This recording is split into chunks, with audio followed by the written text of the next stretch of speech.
400 पार का दावा भरने वाली भारतीय जनता पार्टी हार के डर से कुरुक्षेत्र लोकसभा से अपना उम्मीदवार ढूंढ नहीं पा रही है। इसलिए कुरुक्षेत्र लोकसभा में अफवाहों के माध्यम से कभी किसी का नाम तो कभी किसी का नाम चर्चाओं में ला रही है। ऐसा हम नहीं कह रहे हैं, ऐसा कह रहे हैं लोकसभा कुरुक्षेत्र से इंडिया गठबंधन के उम्मीदवार सुशील गुप्ता। आपको बता दें कि आज प्रेस वार्ता को संबोधित करते हुए सुशील गुप्ता ने कहा कि बीजेपी को कुरुक्षेत्र लोकसभा से कोई भी जिताऊ कैंडिडेट नहीं मिल रहा है, इसलिए कभी वह जिंदल परिवार तो कभी वह अन्य किसी का नाम चर्चाओं में ला रही है।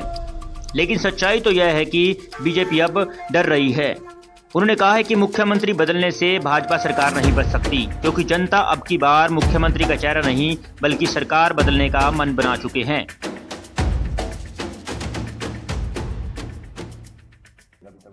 मैं आपको बता रहा हूँ, हार का डर दूर से दिख रहा है। जो भी कैंडिडेट है, सोशल मीडिया के माध्यम से कई कैंडिडेट इन्होंने यहाँ पे उतारे, परंतु हर कैंडिडेट को ये मानना पड़ा कि नहीं, मुश्किल है। अब कुरुक्षेत्र की जनता, पूरी लोकसभा की जनता, कैथल की जनता, यमुनानगर की जनता, रादौर की जनता, लाडवे की जनता, पहेवे की जनता, गुलाचिक्का की जनता, कैथल की जनता, पुंडरी की जनता ये मन बना चुकी है कि अब बदलाव चाहिए, अब इंडिया गठबंधन चाहिए। मुझे एक बात याद आती है कि एक जो महिला कपड़ा खरीदने के लिए दुकान पे जाती है तो कपड़ा खुलवाती है, फिर कहता है ये पसंद नहीं, दूसरा ये पसंद नहीं, दूसरा ये पसंद नहीं, दूसरा।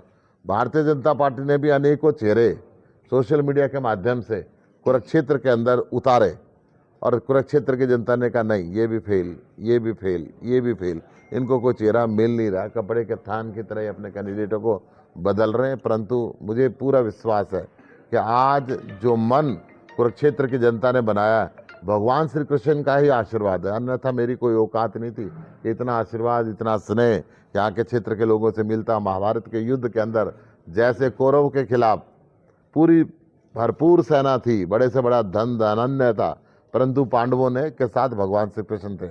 हमारे साथ भी भगवान श्री कृष्ण है, उनका आशीर्वाद मिलेगा, उनका आशीर्वाद से हम विजयी।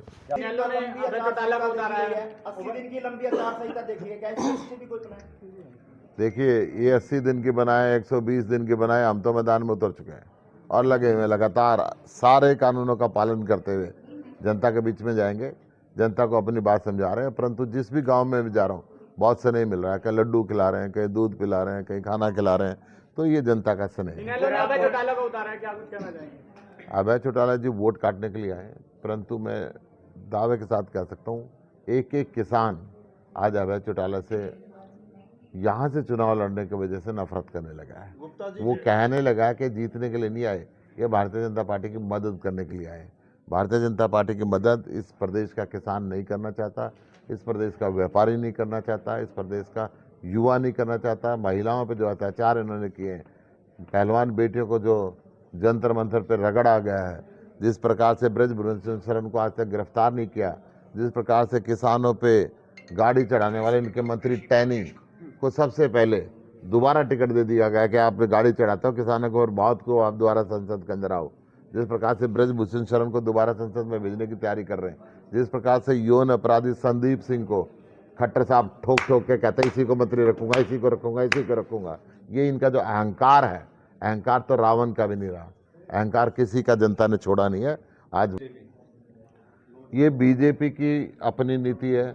कभी वो मुख्यमंत्री को कहते हैं कि स्कूटर पर मेरे साथ चलता था, मेरे साथ समय गुजारता था, पहली रात को उसकी तारीफ करते हैं, अगली रात को उसकी बेइज्जती करके 1 मिनट में हटा देते हैं, कोई मौका नहीं देते। सर्वश्रेष्ठ जो इनके कोई रहे हों, कहते हैं भाई 5 बार के विधायक रहे, 7 बार के विधायक रहे, 6 बार के विधायक रहे, उनको चुपचाप करके घर में बिठा देते हैं, नए नए व्यक्ति को कोई जिम्मेदारी दे देते हैं। तो ये तो भारतीय जनता पार्टी का पर्सनल मामला है, इसके अंदर मेरा कुछ भी कहना उचित नहीं है।